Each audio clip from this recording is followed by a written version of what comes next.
Guys, welcome back to my channel. তো আগের এপিসোডের লাস্টে আমরা দেখেছিলাম যে গজিন তো এই 7 বছরের মিস্ট্রি জানতে চাইছিল, কারণ সে 100% শিওর ছিল যে এই মেয়েটি জিঙ্গুইন। আর সে এটাও ডিসাইড করে যে সে এই রহস্য থেকে খুব তাড়াতাড়ি পর্দা ওঠাবে। নেক্সট সিনে আমরা নিয়ানকে দেখি যে তার বেবিদের স্কুল থেকে আসলে অপেক্ষা করছিল। তখনই ডোরবেল বেজে ওঠে। সেভাবে হয়তো বেবিটা স্কুল থেকে ফিরে এসছে। অ্যান্ড ডোর যখন ওপেন করে সামনে এসে গজিনকে দেখে, বাট গজিন তো তার পারমিশন না নিয়ে বাসায় ঢুকে পড়ে। যখন কি নিয়ান অনেকে বলে যে এটা কেমন জবরদস্তি, আমার পারমিশন না নিয়ে তুমি বাসায় ঢুকলে কেন? আমি তো আগেই বলেছিলাম যে আমি ওই মেয়েটি নয়, বাট আপনি তো মানতে রাজি হচ্ছেন না। আর আজ তো আপনি লিমিট ক্রস করে ফেললেন আমার বাসায় ঢুকে। আপনি কি জানেন না কারোর বাসায় জোর করে ঢোকাটা ইলিগাল? গজিন বলে তুমি কি চাও আমি তোমার জন্য এখানে পুলিশ ডেকে নিয়ে আসি? ওকে, তাহলে আমি এখনই করছি। তার কনফিডেন্স দেখে নিয়ান ভাবে যে এই ছেলেটি তো কাউকেই ভয় পায় না।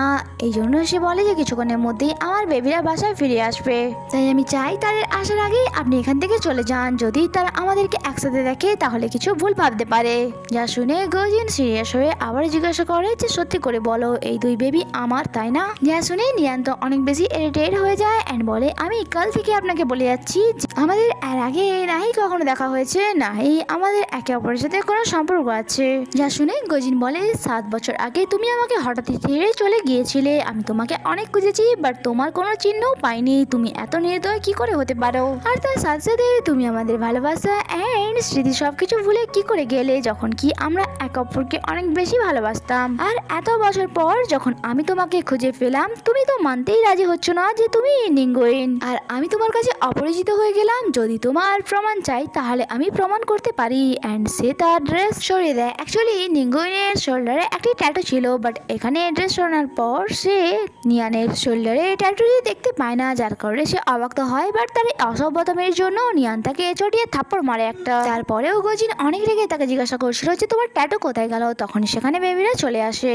আর তারা তাদেরকে এরকম সিচুয়েশনে দেখে এটা ভাবে যে হয়তো তাদের মধ্যে কিছু চক্কর চলছে। অ্যান্ড তারা এটাও ভাবে যে তার মানে এটাই আমাদের ড্যাড। অ্যান্ড এখানে ওয়াও গজিনকে অনেক বেশি আলাদ করছিল। অ্যান্ড যা দেখে নিয়ান তো আরো বেশি ইরিটেট হয়ে যায়। অ্যান্ড এখানে গজিনও তাদের দুজনকে অনেক বেশি আদর করছিল অ্যান্ড বলে তোমরা অনেক বেশি কিউট, তোমরা যদি চাও তাহলে আমি প্রতিদিন তোমাদের সাথে দেখা করতে আসবো। আর সেখানেই নিয়ান গজিনের ভুল ধারণা দূর করার জন্য সে তার পাসওয়ার্ড অ্যান্ড আইডি কার্ড দেখাচ্ছিল অ্যান্ড বলছিল যে দেখো আমার আইডি কার্ড অ্যান্ড পাসওয়ার্ড, আমি তোমার নিঙ্গুইন নয়। আর তাদের এই কথা কাটাকাটিতে তাদের মধ্যে আবারও ঝগড়া বাঁধে। শেষমেশ বেবিরা তাদেরকে এটা বলে চুপ করায় যে ঝগড়া করে কিছুই হবে না। যদি আপনার দুজন এভাবেই লড়তে থাকেন তাহলে এই প্রবলেমটি আরো বড় হয়ে দাঁড়াবে।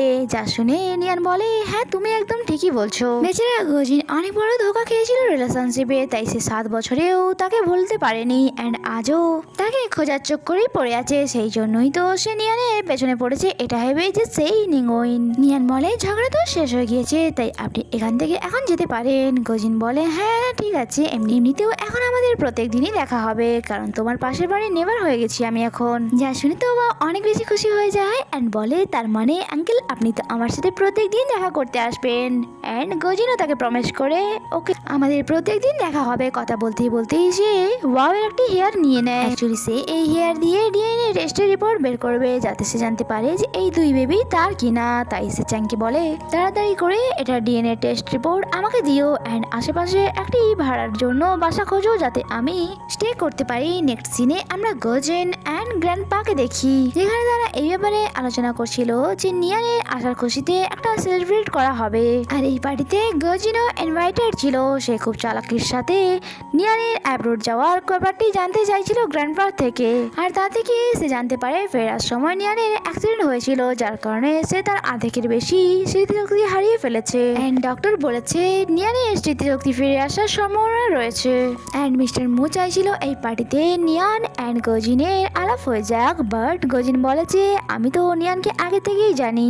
যা শুনে মিস্টার মো অনেক বেশি খুশি হয়। নেক্সট সিন আমাদেরকে পার্টি দেখানো হয়, যেখানে গ্র্যান্ডপা গিয়ে সকলকে ওয়েলকাম জানায়। সকলের সামনে আমি কিছু অ্যানাউন্স করতে চাই। প্রথমে তো এটা যে আমার গ্র্যান্ড ডটার ফাইনালি তার কান্ট্রি ফিরে এসেছে। আমি তো তার জন্য কত বছরই না ওয়েট করেছি। অ্যান্ড নিয়ান তার জীবনে অনেক বেশি স্ট্রাগল করেছে। ছোটবেলাতেই তার পেরেন্টস মারা যায় তারপর থেকেই সে তার বেবিদের একাই সামলাচ্ছে, যেটা দেখে এটা প্রমাণ হয় যে নিয়ার ইন্ডিপেন্ডেন্ট, স্ট্রং অ্যান্ড তার সাথে সাথে ইন্টেলিজেন্টও। অ্যান্ড আমি আমার কোয়ালিফিকেশন মেনটেনে রেখে সেকেন্ড অ্যানাউন্সমেন্ট এটাই করতে চাই যে আমার এই বিশাল সম্পত্তির অধিকারী নিয়ার হবে, যা শুনে পার্টিতে সকলেই অবাক হয়ে যায়। শুধু তাই নয়, মিস্টার মু এটাও বলে যে নিয়ানের বাসায় ফেরার খুশিতে আমি এই পুরো মেনশনটি তাকে গিফট করছি। এটা শুনে মিস্টার মু ডটার ইন ল অমতি দেখিয়ে বলে যে এত বড় ডিসিশন নেওয়ার আগে আপনার আমাদের সাথে একবার ডিসকাস করা উচিত ছিল। মিস্টার মু বলে এই এত বড় বিশাল সম্পত্তি আমি আমার পরিশ্রমের দ্বারা অর্জন করেছি, তোমার সাথে এই ব্যাপারে ডিসকাস করতে কেনই যাবো যে আমি আমার প্রপার্টি কাকে দেবো।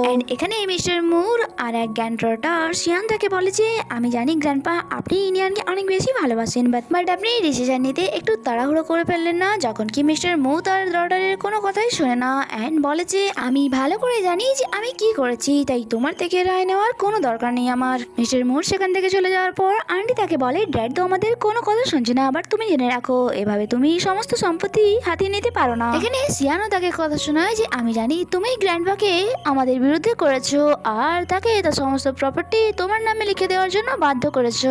নিয়ান বলে আমি এই ব্যাপারে কিছুই জানতাম না, আজই আমি জানতে পারলাম, বাট সিয়ান তো সকলের সামনে নিয়ানকে ম্যারেজ করতে চাইছিল, তাই সে তাকে কথা শোনানোর কোনো সুযোগ ছাড়ে না অ্যান্ড বলে তুমি তোমার পার্সোনাল লাইফে কি করবে সে নিয়ে আমাদের কোনো মাথা ব্যথা নেই, বাট তোমার জন্য আমরা ভিখারি হতে চলেছি, তুমি না জানিয়ে বিয়ে করে নিলে অ্যান্ড তোমার এখন দুটো বেবিও আছে, বাট তুমি নিজেই জানো না যে তাদের ফাদার কে, আর এখন ওই বেবিদের দেখিয়ে তুমি আমাদের গ্র্যান্ডপাকে নিজে জালে ফাঁসিয়েছো। যা শুনে নিয়ান অনেক বেশি রেগে যায় অ্যান্ড বলে তোমার যা বলার আছে তুমি আমাকে বলো, বাট আমার বেবিদের নামে একটাও শব্দ আমি তোমার মুখ থেকে শুনতে চাই না।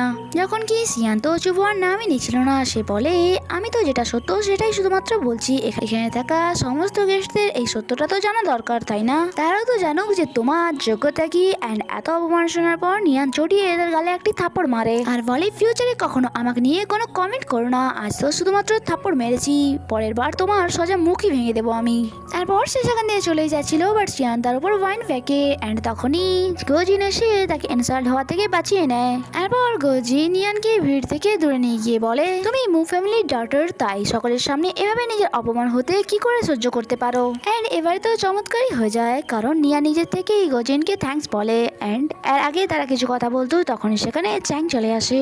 তার সামনে তো নিয়ান কোনো রকম কথা বলতে চাইছিল না, তাই জন্য সে চুপচাপ সেখান দিয়ে চলে যায়। অ্যান্ড সে চলে যাওয়ার পর গোজিন বলে তোমার মনে হয় না তুমি ভুল টাইমে চলে এসছো।